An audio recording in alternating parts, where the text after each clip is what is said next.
Episode of Exit Rich. We were having a little bit of technical difficulty, but here we are. And I'm here with two special guests, a father and son team. I have never had a father and son team on the show today. So this is going to be fun. Fasten your seatbelts, get ready for the ride of your life because we're going to talk about something very interesting. We're going to talk about the new law. You know, the government loves to come up with new laws and then like to be quiet about it. They love to come up with these laws and then it's shush. So we can't follow them and then they can penalize us and make us pay a lot of money. So that's what we're going to be talking about today, the law that nobody's talking about. So pay attention, everybody, and welcome to another episode of Exit Rich. So let's get started with my guest, Garrett Sutton, the father. Raise your hand, Garrett. Is a corporate attorney, asset protection expert, and best-selling author. He has sold more than 1 million books, 1 million, y'all, to guide entrepreneurs and investors. For more than 30 years, Garrett Sutton has run. You know what I know what New Orleans people are thinking about? Does he own the jewelry store called Sutton's Jewelry? But no, he doesn't, folks. He has run his practice assisting entrepreneurs and real estate investors in protecting their assets. The companies he founded, Corporate Direct and Sutton Law Center, currently help. They've helped more than 13,000, or they're still helping more than 13,000 clients protect their assets and incorporate their business. Garrett also serves as a member of the elite group of Rich Dad Advisors. You remember Rich Dad Poor Dad, the book for best-selling author Robert Kiyosaki. A number of the books Garrett Sutton has authored are part of the best-selling Rich Dad Wealth Building book series. He's written 12 books. That's a lot. Additionally, he has appeared in the Wall Street Journal, Credit.com, and other publications. Garrett has been recognized as a Lifetime Achievement member of America's Top 100 Attorneys. So Ted, his son, had quite the long bio too, but I had to shorten that a little bit because we want to get into talking about the law. So Ted Sutton graduated law school in May 2022, and guess what? He passed the bar the very first time. So congrats, Ted. Welcome to the show, Garrett and Ted. We're happy to have you on. Thanks, Michelle. Great to be with you. Yeah, thanks, Michelle. You're welcome. So before we dive into the law, let's dive into the two of you. Let's talk about a brief snapshot. And I want to spend a whole lot of time here because I really want to give everybody these golden nuggets and bring people up to speed of what's happening, what's going to be happening in 2024. So tell me a little bit, father and son. I know you went in a different direction, Ted. You were an electrical engineer, I believe, and then you decided to go to law school. Now the two of you are working together. How's that working out for the both of you? Yeah, so you pretty much covered the whole thing. I was in mining engineering in college. I worked at a mine in Chile before I graduated. Had a great time, but realized that it wasn't necessarily the career path that I wanted. So I graduated and, with a little bit of advice from this guy right here. Your father, your mentor, Yep. He gave you life. He gave you life. That's true. Thanks, Dad. You're welcome. So I made the decision to go to law school, graduated last year, passed 2 bar exams, and now I'm just working underneath him, having a good time. Not just working underneath him. You're working. I don't like when somebody says, I'm just a real estate agent. I'm just an attorney. No, you guys are changing the world. Come on. So let's dive into it. Let's talk about the law. Garrett, what's this new law that nobody's talking about? Well, Michelle, it's really surprising that no one's talking about it because it affects 38 million businesses in the United States. Everybody, with only a few exceptions, is subject to this new reporting requirement whereby you have to provide the U.S. Treasury Department with information about who owns 25% or more of the company, who has control of the company. And if you fit, and most people do, you have to provide your personal information, a copy of your driver's license or passport. If you change ownership in the company, you need to update that with the U.S. Treasury Department. This is a big law that affects a lot of people, and no one is talking about it. It starts January 1st, and everybody's going to be subject to it. So January 1st, nobody's talking about it. I've talked to a lot of people since we spoke yesterday, and nobody's heard about it. I own multiple companies. I haven't heard about it. My partners haven't heard about it. My clients haven't heard about it. You know, why is that? Why is nobody talking about it? Well, I think part of it is people just hoped that it would be rescinded. You know, they just thought that the government can't possibly have this database with all this personal information. You know, all these databases get hacked, and this is going to be a target-rich database. You know, people are going to be trying to hack into this one right from the start. And so people kind of assumed that the government would come to realize that really we don't need this database. We don't need this law. But you know, out of Washington, they're saying, look, this law is coming. You better get ready for it, because if you don't file, now you have to file the information, but there's no dollar amount you have to include. So it's just filing information. You don't have to pay anything. But if you don't file, Michelle, they can penalize you up to $10,000. And if you're willfully not filing, they can send you to jail for 2 years. And you know that they're going to make examples of people, you know, that guy up in the Idaho hills who does not want to file anything with the government. They're going to make an example of people who willfully fail to file, and they're going to send them to prison as an example to everyone else. So what's the motivation here? What's behind this act? This Transparency Act? What is it? Because people are avoiding paying taxes? Is it money laundering? It's money laundering and terrorist financing. So the idea is that by having this database of everybody's ownership information and substantial control information, the Treasury Department will be able to more efficiently be able to understand money laundering and terrorist financing. And many nations have this kind of law in effect. The U.S. is one of the last countries to have such a law. But the thing to realize is the bad guys are not going to tell the truth. I mean, the bad guys are just going to. They're not? They're just going to do. Surprise, surprise. Surprise, surprise. So the other 38 million business owners have to file their information. So it's quite an onerous law.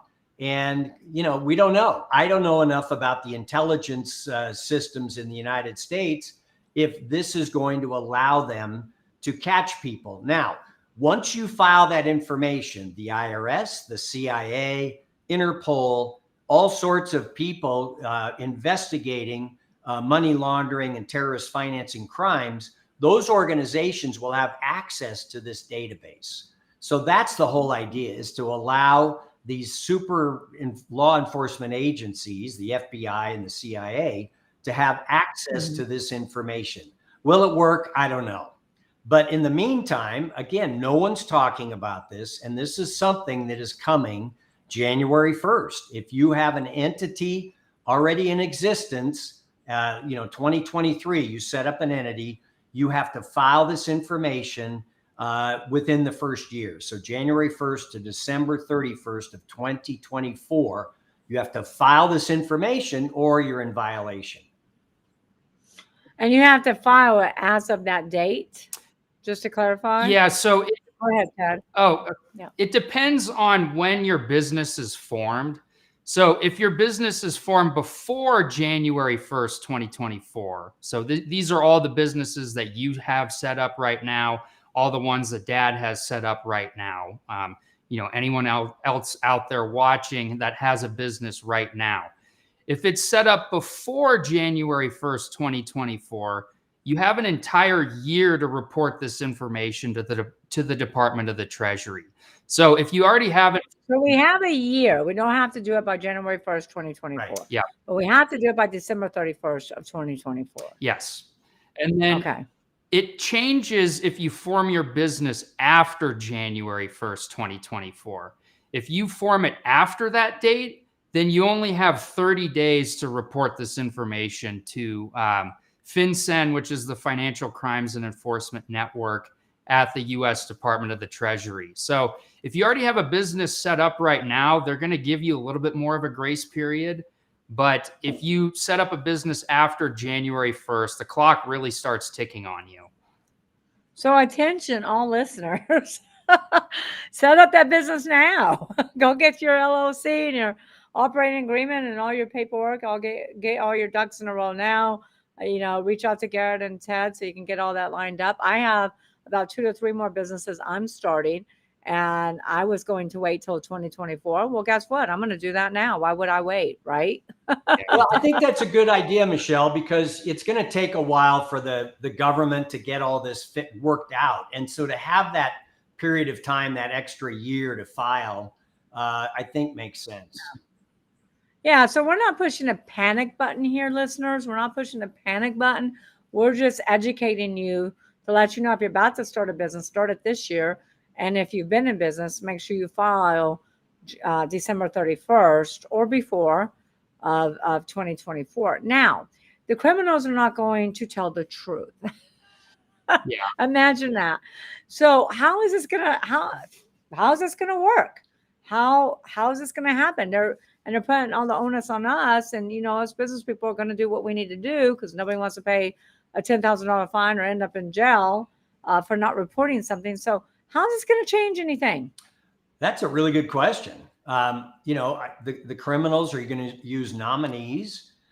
They're going to maybe use unincorporated associations. I mean, you could be a sole proprietor. You could be a general partnership, and you don't have to file under this. So good question. So wait a minute. Let's back that up because you just said something very important. So let's back that train up. So if you're a general, let's talk about the different corporations and who has to file, who doesn't have to file. Yeah. So for this law, for the new Corporate Transparency Act, the entities that have to file are anything, any entity that's filed by filing a document with the Secretary of State. So a partnership has to file? Yeah, if it's a limited partnership, limited partnership, it does. but a limited partnership, you don't file with the state, so you wouldn't have to file with FinCEN. Which partnerships? General partnership. General partnership, you don't have to do. Right. A general partnership, though, offers 0 asset protection. So I'd rather see you file than operate as a general partnership.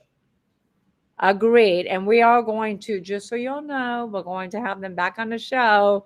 Ted and Garrett, we're going to have them back on the show to discuss asset protection because we have a lot right here to discuss. And, how do you eat an elephant one bite at a time? So let's get past this law and then we'll get into asset protection. All right. So what about sole proprietorships? Don't have to file. So sole proprietorships, general partnerships don't have to file. Partnerships, LLCs, S Corps, C Corps, everything else has to file, correct? Yeah. Including some homeowner associations. If you have an HOA, there is a requirement for the HOA to file. Okay, good to know.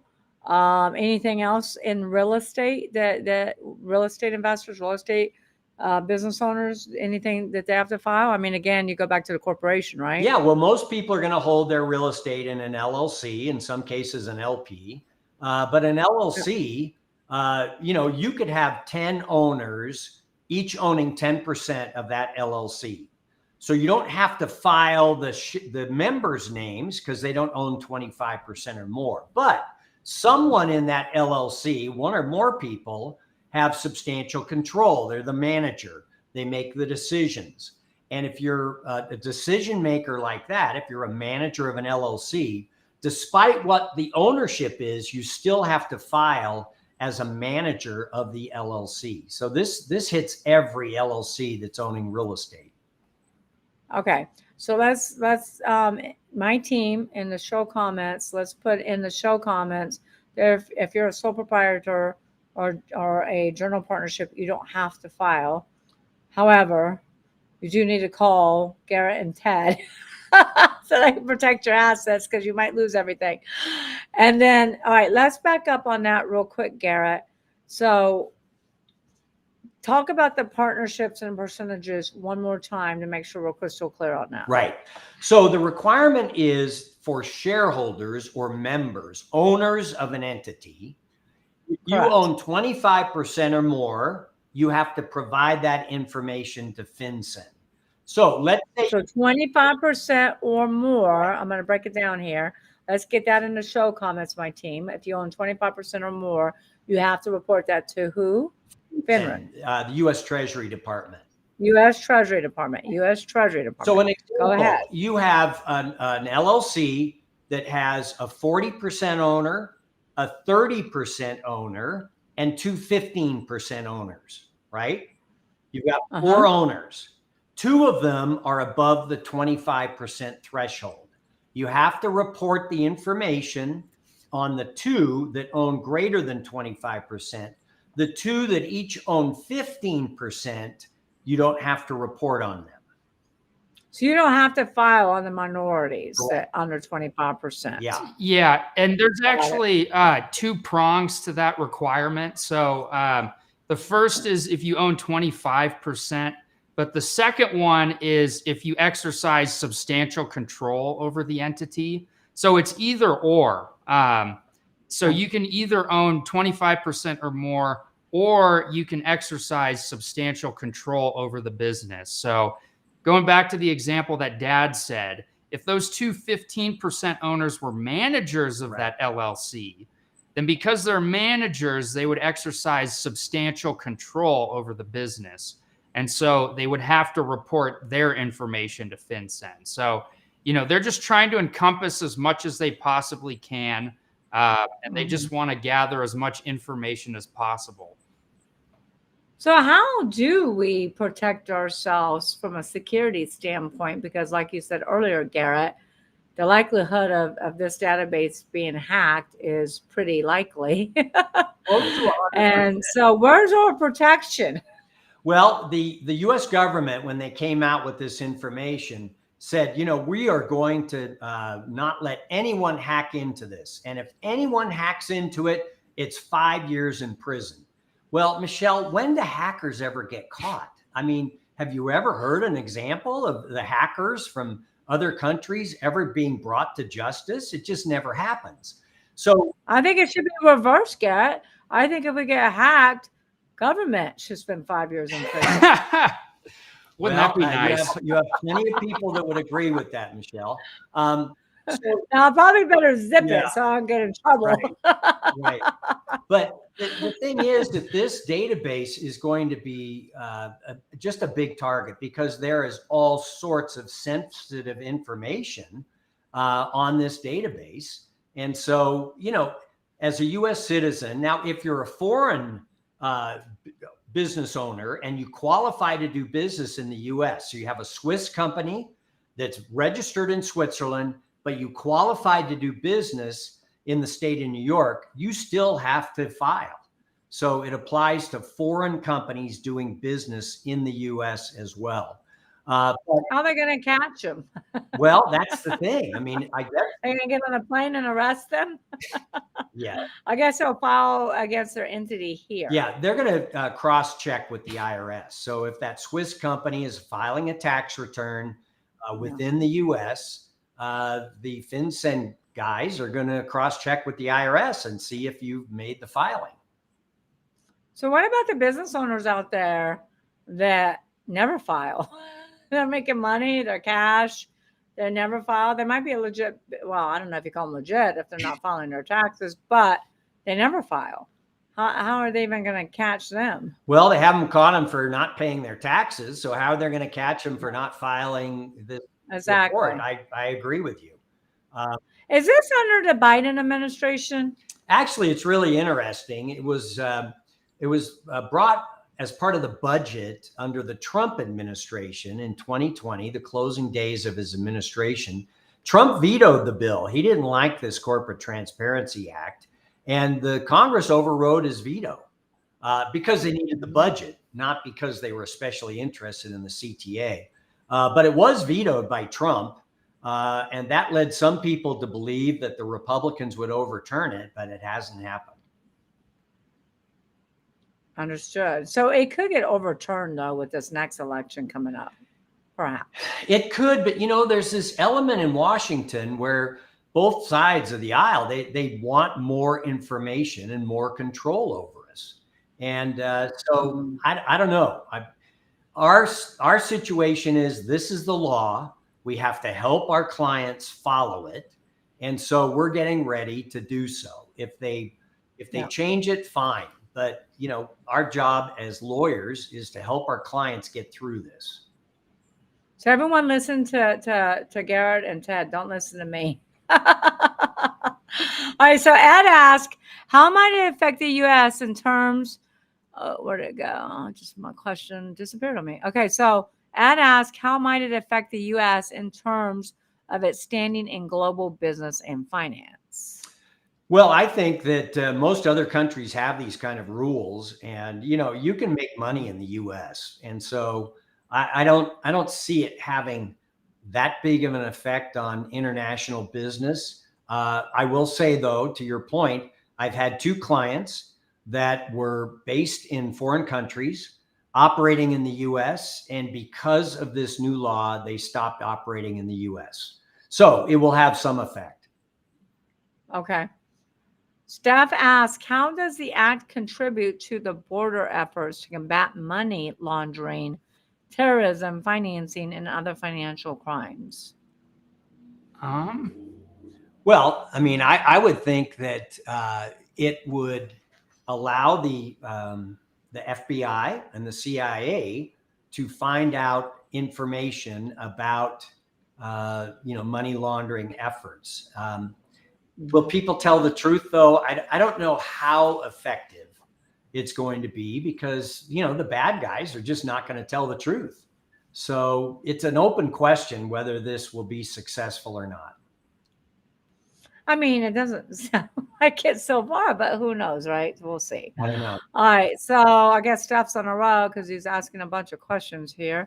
How does, let's see, how does the act require businesses to disclose their beneficial ownership information, and what is the expected impact of this? Also, before we answer, if my team is listening, I need these comments and these comments we said in the notes, please. Mm-hmm. Yeah. Go ahead. Yeah. And Stefan asked a really good question here. So there's 2 different types of information that FinCEN's going to require. They're working on a database right now. It's not complete, but there's certain fields that they have that require certain information. And, we here at Corporate Direct, when we help our clients set up their business, we're going to report this stuff to FinCEN for them. So there's 2 different types of information that you're going to need to report. The first type is the reporting company information. So these are the LLCs, the limited partnerships, the corporations, all of those. And what's required is the legal name, the tax ID number, which is the EIN number that the IRS issues, the county or jurisdiction or state where it's formed, and then also a business address, like not a registered agent address, but a physical business address where you're conducting business. And then there's also information called the company applicant information. And we here at Corporate Direct, we're going to be the company applicants for people. So we'll report that information on behalf of people. But the second type of information, which Stefan asks, is the beneficial ownership information. And this is what we talked about before. The beneficial ownership definition, it's the 2 prongs. If you meet one of the 2, then you're going to have to report that. So the first prong is a beneficial owner, somebody who owns at least 25% of the company. So if you're there or above, you're going to have to report your beneficial ownership information to FinCEN. And then the second prong is that you exercise substantial control over the business. So these are the managers and things like that. And if you have, if you own a 10% interest in the company and you're a manager, then you qualify as a beneficial owner, and you're still going to have to report that information. And this includes the beneficial ownership information. It includes the individual's name. So, first, last, all that. It includes a date of birth. It includes your residential address. And it also includes a photo ID, which is either a passport or a driver's license. So if you're a beneficial owner, you're going to need to report this information in addition to the reporting company information. And, the expected impact of the disclosure, it's going to be in a government database. I'm not so sure how secure that's going to be. When they said that they were going to have this database, I believe that pipeline got hacked like within a week of that. Wow. The government comes out and says, oh, yeah, this will be completely secure. But hackers find a way to hack into these databases. I don't know how secure they are. So the impact of this disclosure, hopefully it's not hacked, but I'm not going to put my faith in that. There could be some serious repercussions with this, data-rich database that's available for hacking. So Michelle, I want to make one point, and that is, we'll have some clients that say, no, I am not going to file this report. I want you to set up the LLC, but don't file the information with the government. So the way the act is written is that our company, Corporate Direct, when we file your LLC with the state of Wyoming, for example, we have to file with FinCEN. They don't give us a choice. So if you're going to come to us and say, I want to set up an LLC, but don't report, we're going to have to say, I'm sorry, you're going to have to go elsewhere, because we, as the company applicant, are required to file this information. So anybody out there who says, I'm just going to skirt this, you're going to find companies aren't going to be able to help you because they are required by the law to file the information. yeah, But I'm sure there's attorneys out there that will file. that will set up your LLC and not file, and that's not following the law. That's not following the law, and then they're also putting them at risk for penalties. Yeah. Right. No, it's really surprising how many other services out there aren't going to help their clients with it. We've called around and said the Corporate Transparency Act takes effect in January. Like, are you going to help people with this? And most of the time they say no. And it's really unfortunate because they're doing their clients a disservice. They just set up the entity with the Secretary of State, the LLC, the corporation, whatever. They act as the registered agent, but after that, you're on your own.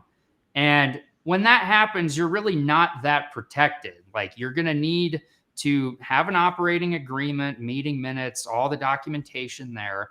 But also, you need to report this stuff to FinCEN because it's a new law that's on the book. And if you don't follow it, the penalties are really steep. It's really unfortunate, but. And is it so much per day?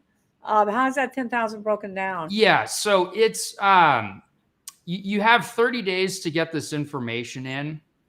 Let's say that so before January 1st, it's a year. After January 1st, it's 30 days.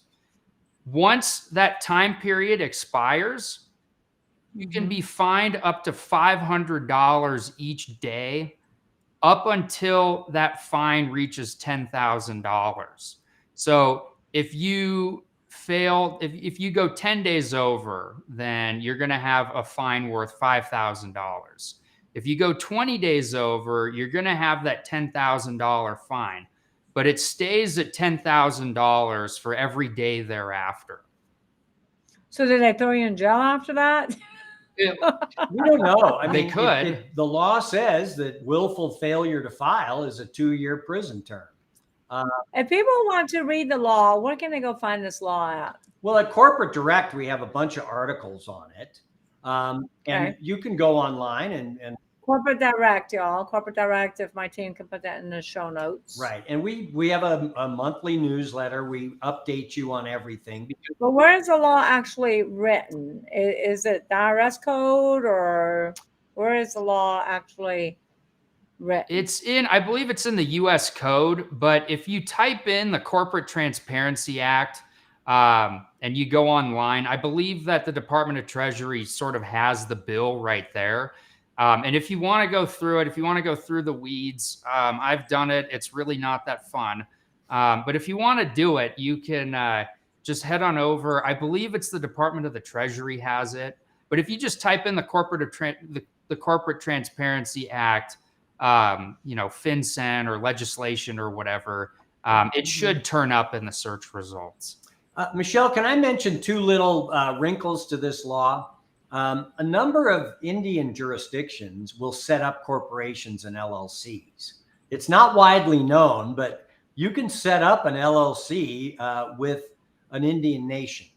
And the law applies to Indian nations as well. So people out there thinking, oh, well, I'll set up with the Cherokee, and it applies to the Cherokee Nation and all other Indian nations. Secondly, a lot of people will set up an entity and have it in reserve, and they don't know who the owners are going to be for 60 days, 90 days.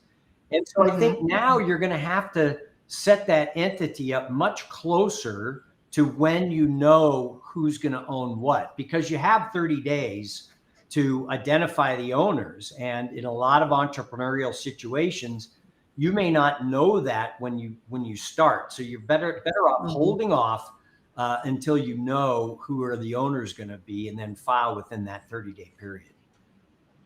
Is there any specific thresholds or criteria that businesses need to meet before complying with this act?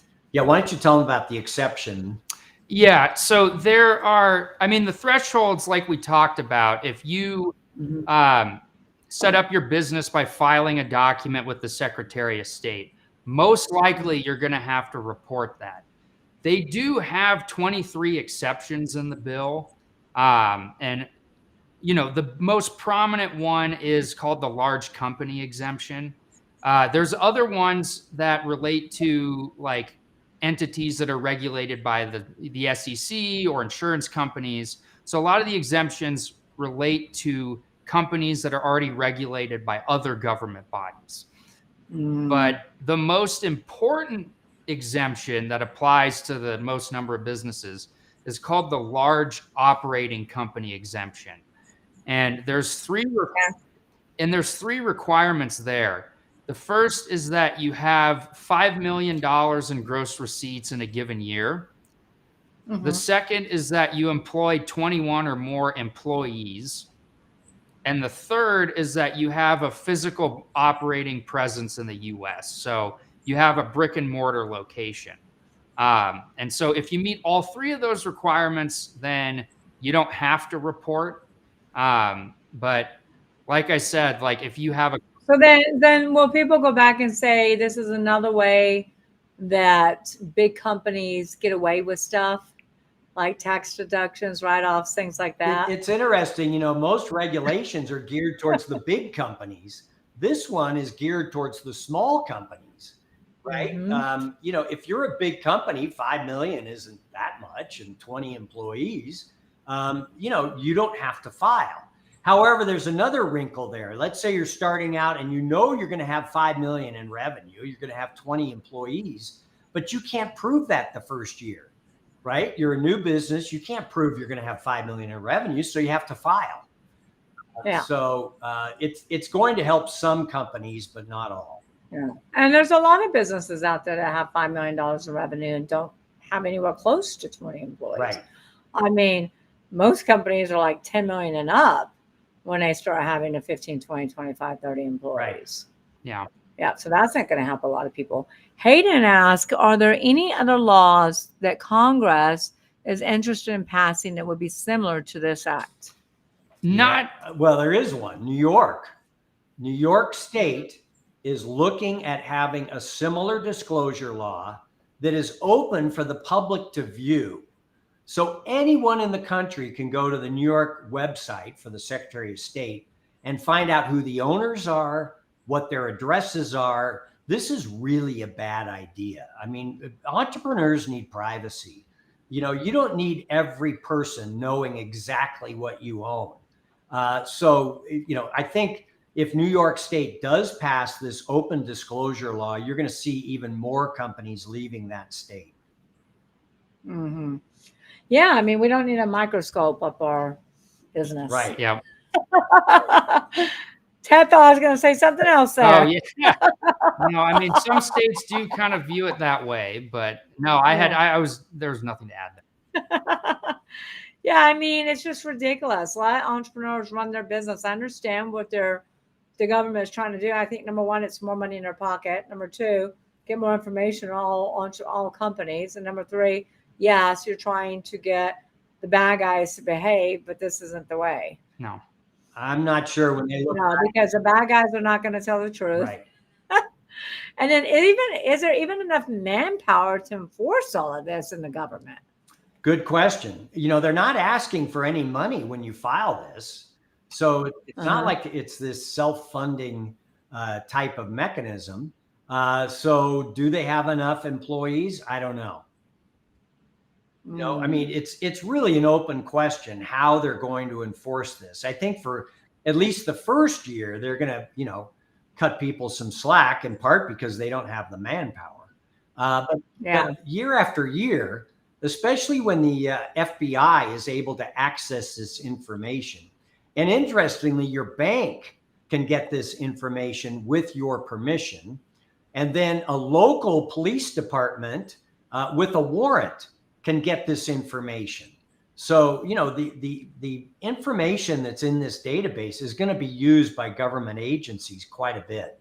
And I think you're going to find them arguing to members of Congress, look, this is a useful law enforcement tool. We don't want to give this up. So you're going to have 38 million businesses saying, why do I have to do this? And you're going to have all the law enforcement agencies who are close to Congress saying, we want this. Who wins in that case? So what can the business owners do to protect themselves? Well, I don't want people to have to pay the fine or go to jail. I think, you're just going to have to, file this form and hope for the best. And now we have all of our data, and this database is probably most likely going to get hacked. Probably will. Yeah. So I'm not sure if you asked this last question, are there any states or local governments that do not want this to pass? And is there anything they can do about it? Well, there are some states, like Dad mentioned, that are going to pass similar legislation. The thing is, I don't know if there's any states that can do anything about it. It's federal law. It's a federal law, so it's a federal law, so all states have to comply. Yeah, because they have supremacy over the states. But there are other states, like we mentioned, like New York. They're going to pass a similar Transparency Act, which is open to the public. So it's, even worse than what you don't even need to hack it. Yeah. Yeah. You could just go on the New York Secretary of State's website Right. and find everything you need. Right. Yeah. So other states may follow suit. I mean, New York did it. Maybe California does it. I don't know. I'm just speculating. But the states are supposed to comply. Yeah. Yeah. Yeah. How about Louisiana? Yeah. I mean, they're one of the 50 states. Yeah. Well, they're civil. No, we're not. We're all a little country over here. You guys are civil law. You're the only. We're a bayou country. We're not part of this federal program. You're the only civil law state there is based on the French system, but you're still going to have to follow it. Lauren asks, can you recommend any resources or organizations that businesses can turn to for guidance or complying with the act? I mean, obviously you can, reach out to Garrett and Ted's company. But yes, any other resources here y'all can provide? Well, Corporate Direct is, our company, and we're gearing up for it. But as Ted mentioned, we've called around and not many other people are going to be providing this service to their clients. So, other resources, certainly look at the law, understand the law. But in terms of other resources, we just haven't found any. Yeah. And another thing to add on to that is that we're going to have a web page up on our website, on the Corporate Direct website, that has a brief rundown of the Corporate Transparency Act. So that'll be up in the coming months. And another thing is that I now post stuff on YouTube. If you go to YouTube and type in Corporate Direct, you'll see our channel. Please subscribe to it. I post there every week. But in the near future, we're going to give you time at the end to put all your plugs, Chad. Exactly. All right. Go ahead. Yeah. We got that one in. Okay. Yeah. But I'm going to do some videos on the Corporate Transparency Act. So if you don't want to read anything and you'd rather just watch a video, then that's another resource. And that's going to be coming up in the future here too. Wonderful. So how does this act balance the need for transparency with concerns about data security? I know we've been talking about this, but there is no balance here? That is a really good question. And, the government has just been, they have to present confidence, that we're going to create this database that is not going to be hacked. But as mentioned, the week that they announced this protective government website, they were hacked in the SolarWinds hack. There were 16 government agencies that were hacked in the same week they announced this. It was kind of ironic, but it's just an open question. Can they protect this database? I don't know. What database is really protected? Name one, even on the public sector. Name one. Hey, I have no idea. Well, and here's another right, thing, Michelle, is the IRS database was hacked. People got information out about, certain political groups, and there was no accountability. No one got in trouble. This was the first time that the IRS was hacked. They used the information that was hacked for political purposes, and no one got in trouble. And a lot of just moderate, middle of the road people saw that as a sign that these government agencies are not really caring about protecting this sensitive information. If the IRS really cared, they would have gone after these people. They would have found them, because the information was used in a political discussion, and the IRS never went after these people. And that, to me, was just telling the American public that we're going to allow certain hacks that we like. Wow. Yeah, the criminals keep getting away with murder and money laundering and everything else. And it's us law-abiding citizens that have to pay the piper, pay the government. Right. And so it's terrible. And entrepreneurs are just going to keep saying it's another way that the governments have their money in our pockets. It's another way that they have their eyeballs on our sensitive data. Well, but let's go to the extreme. Let's look at a kind of a totalitarian system whereby. I thought that was extreme. Well, no, go ahead. I mean, if you make campaign contributions to a certain company or a certain campaign, and you are required to list who you contribute money to, in a future scenario, you could have the government saying, all right, I want to see what this guy owns. And you're going to have the government go and find out on the database that you own 50% of this company. And, maybe you have a waterway as part of your business. The government sends out the EPA to harass you about this. So, this could lead to really bad scenarios. And so we just have to ask, how is the government going to use this information? Some business owners might be okay with that $10,000 fine. Right. Maybe not jail time, but. Yeah.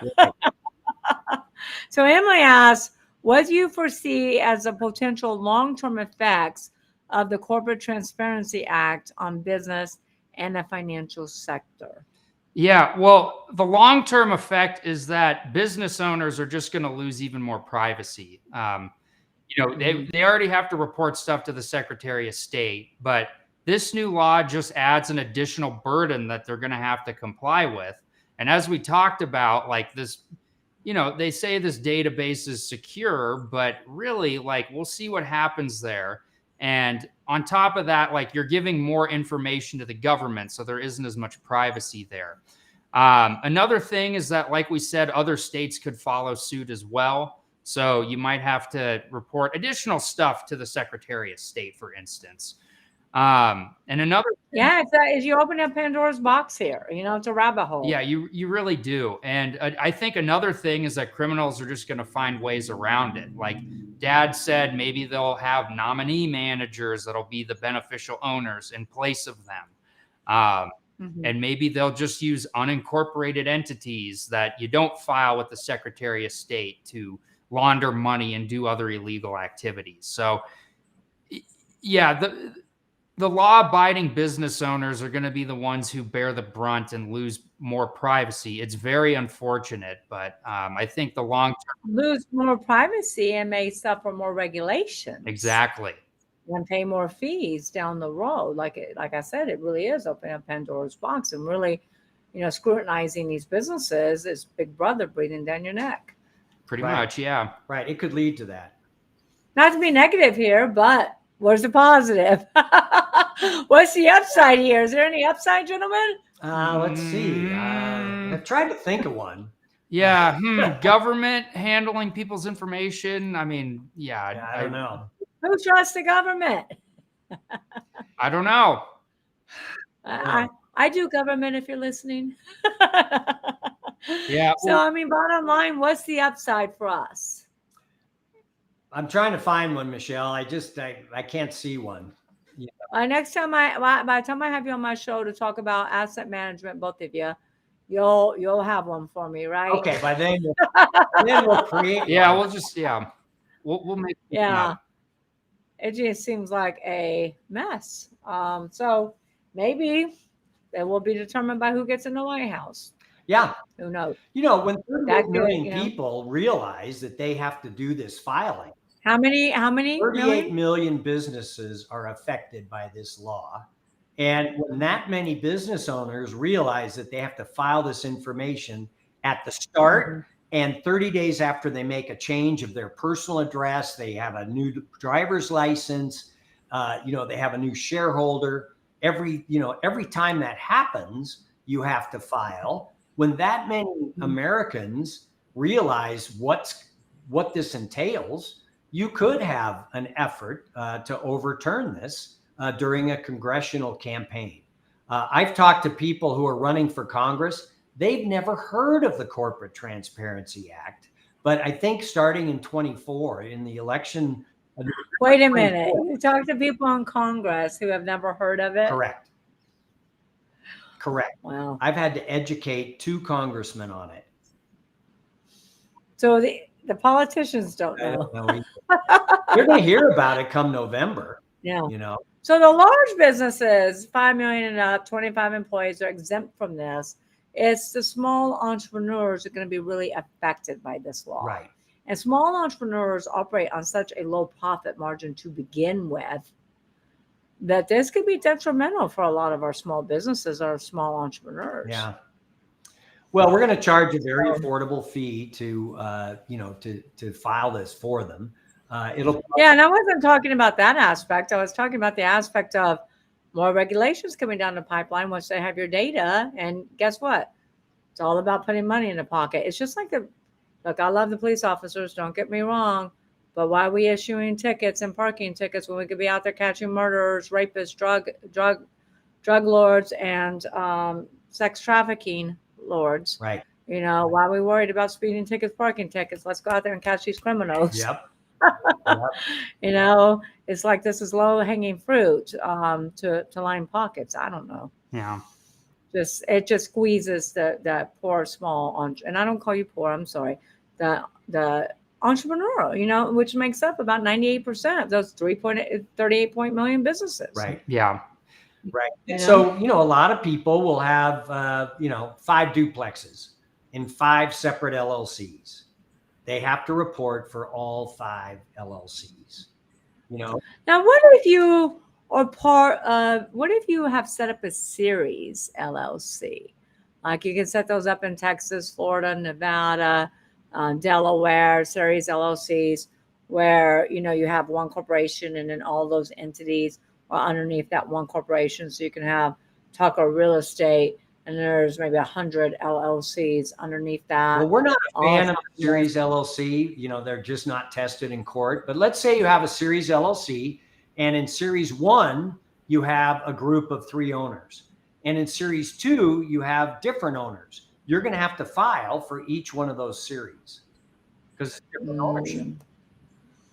So even if it's under the series and you have all these portfolios underneath that series, you still have to do it? Yep. Because you may have different management, you may have different ownership. So each series will have to, you'll have a parent series, but each bucket, each series underneath it, in most cases, is going to have to file. Interesting. Now, what happens if I own businesses. I invest with partners, investing my money and become an equity shareholder with them and grow their company to exit rich.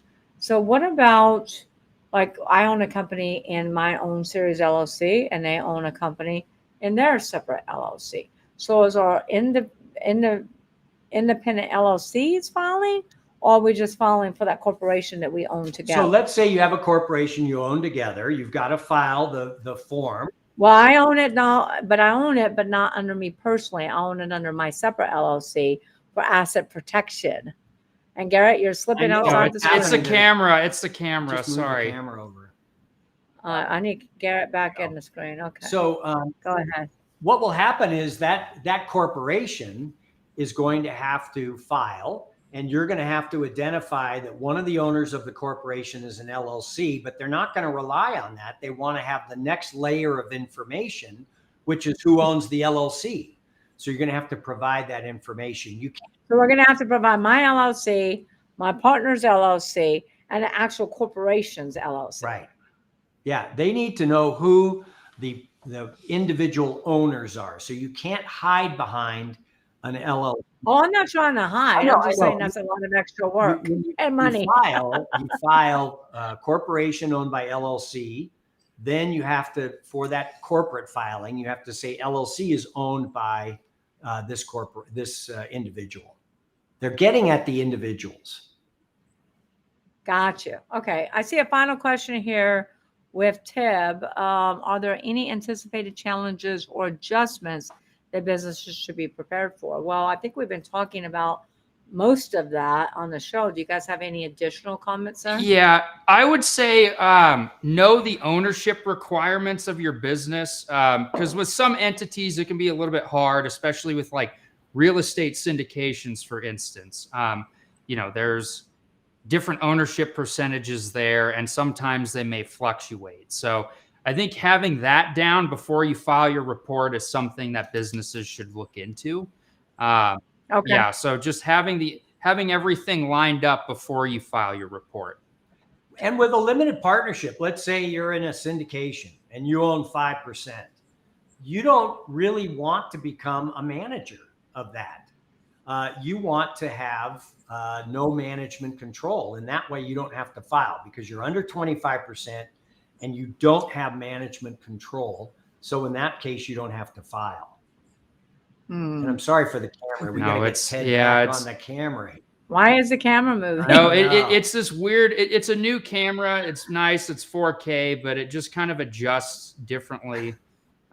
Anyway, my apologies. But to get ready for the act, just know you're going to have to file unless you qualify for that $5 million exclusion.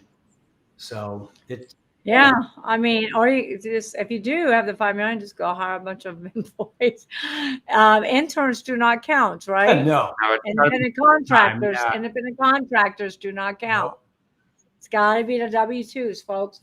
All right. Well, I think, is there any last minute, before I dive into y'all's books and YouTube channel real quick, is there any last minute golden nuggets that we have on the law that nobody's talking about? The golden nugget is you need to know about it. No one's talking about it, as you mentioned, and people need to know about it. So it's a good service you're providing your listeners, Michelle, to let people know that this is out there. Yep. Agreed. All right. So, Garrett, tell us about your new book, Vel, Not Fell, and why is it so important? What year did this book come out? It came out in 2023. Okay. And so it's just out. And it's about piercing the corporate veil, which is one of the biggest and most overlooked problems of asset protection, whereby you set up the corporation, you want that protection so that someone can't sue you as an owner. And what you do is you set up the corporation and follow the rules.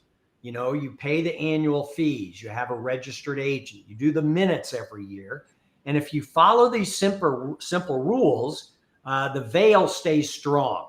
If you don't follow these rules, someone can go to court and say, Michelle didn't follow the rules of an LLC. I've got a judgment against her LLC, but she didn't follow the rules. So I'm going to pierce through the veil of protection and get at her personal assets.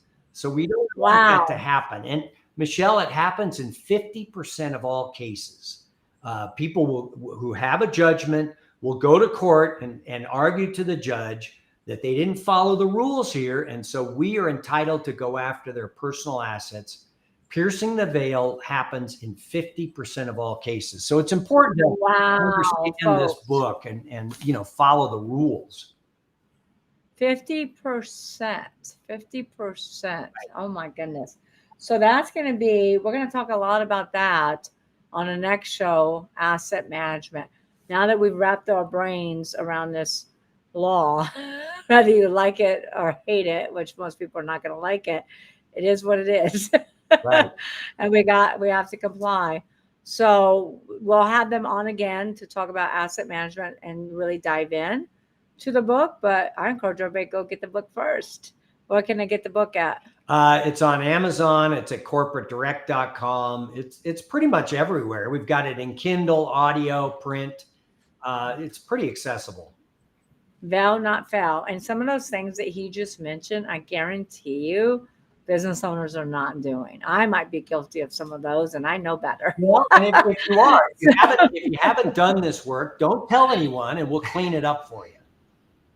Now, is it too late if you haven't done the work and you've already been sued? You can't unring the bell, can you? No, I mean, you can't do certain things. You can't transfer assets once you've been sued. Yeah, you can't put the genie back in the bottle. And so I get it. I would encourage you to take care of this now before there's ever a problem. Gotcha.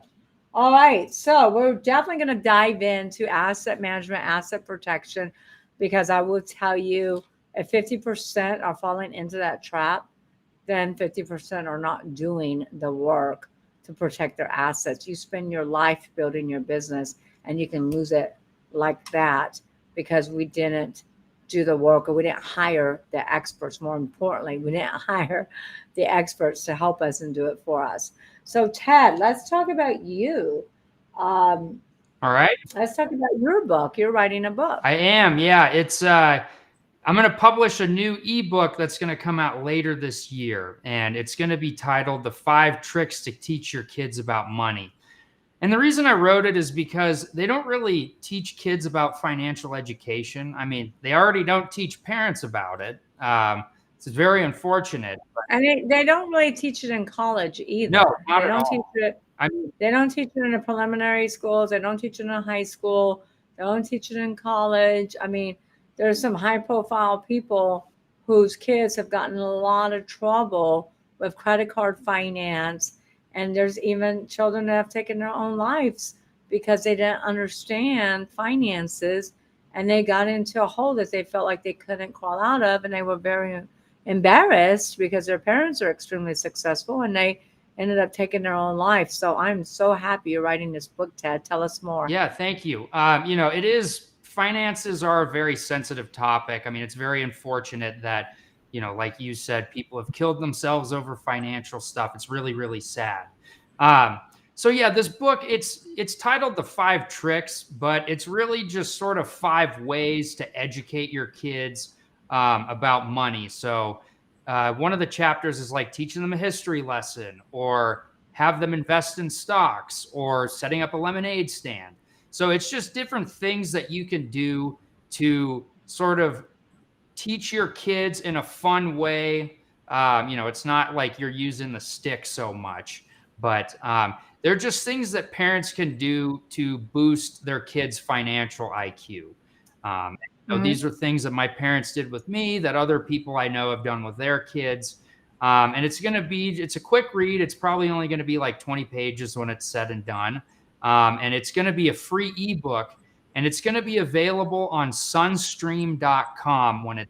I told him not to do it for free, folks. It's got to be value attached. I think his first book. It's my first one. We're building it on, okay. Michelle. I'll charge down. All right, don't worry. Everybody needs to pick up that book because you're right. They don't teach financial literacy. I know that's Sharon Lecter's big thing too, is financial literacy. Everybody needs to understand it. There's a lot of adults that don't understand financial literacy. And so I think that's powerful. Tell us about your YouTube channel. Yep. So I mentioned it before. It's the Corporate Direct YouTube channel. So if you type in Corporate Direct, you'll see it. Please subscribe to it. That would mean a lot to me. Well, So- and there's one other channel. Ted mentioned Sunstream, SUNN, stream.com. We're giving away the free ebook there because one of the focuses of this new streaming platform is kids' financial education. We have a number of TV shows that will help kids understand money. We have gold and silver for kids. We have the history of money for kids. We have a cartoon show on financial literacy. So if parents really want to get their kids watching something positive, it's sunstream.com. You can sign up there, but you can also get Ted's free ebook from sunstream.com. We haven't launched yet, but we're going to be launching in the next few weeks. So be sure and look. We'll make sure we include that in the show notes Yep. too. And my ebook will be ready by the end of the year. The illustrations are still coming along, but once it's done, we'll have it up on sunstream.com. That's awesome. And I think it's easier to teach financial literacy today than it was back, decades ago. Probably, Garrett, when you grew up, because there's so many ways. Like now you have the internet. Now you have all this e-commerce business. They can take their old shoes or old toys or clothes or whatever and stick them on eBay, stick them on Craigslist, stick them on Amazon. So I think it's much easier now than it used to be. Hey, do a paper route, I agree. I mean, my parents did not talk about money. It was just something that parents didn't talk to kids about. And we had 3 TV channels and, they didn't have money shows on there. So you're right, but we just need to make it accessible for kids. We need to make it fun. And, Ted's book on the, tricks and strategies, when he says start a stock brokerage account, you do that with imaginary money. You don't have to set up the account. You can just do it without money. And that's what they do in school and college, right? They set it up with imaginary money, right? Exactly. Yeah. All right, Ted, talk to us about Corporate Direct. Anything else on that? Yeah, so the YouTube channel that we have, I started a series there called Direct Answers from Corporate Direct. And the whole idea is that people can post general questions. I stay away from the specifics because that can border on legal advice. Don't want to, get into trouble there. But yeah. Well, you are an attorney. I am. But for legal advice, there's a different way to get the answer for that. But yeah, so if anyone has any general questions about, corporate law, the business world, finance, real estate, whatever, anything that we help people with, they can leave a comment on one of our videos and eventually I'll get around to answering it for them. I like how he says eventually. Yeah. So he's going to underpromise and overdeliver. Yep, pretty much. That's kind of the goal. But no, it's a cool resource. I post videos every week. We have a guy who comes in, does the videos, edits them, does a really good job. So if you want to use that as a resource, I'd really appreciate it. Just head on over to Corporate Direct's YouTube channel, subscribe to the channel. If you have any questions about anything, feel free to leave a comment.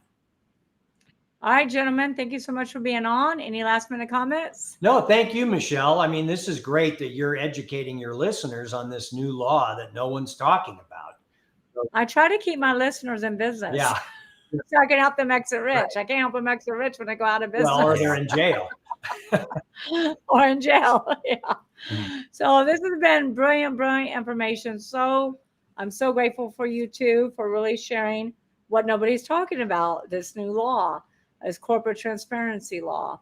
So everybody, look, thank you so much for joining another episode of Exit Rich. I know you found it as valuable as I did. And it's extremely important. And it really boggles my mind why nobody's talking about it, because it sounds like nobody knows about it, even politicians, which is really, really scary. So I know you love this episode. I know this is great value for you. Please share this with all of your entrepreneurial friends.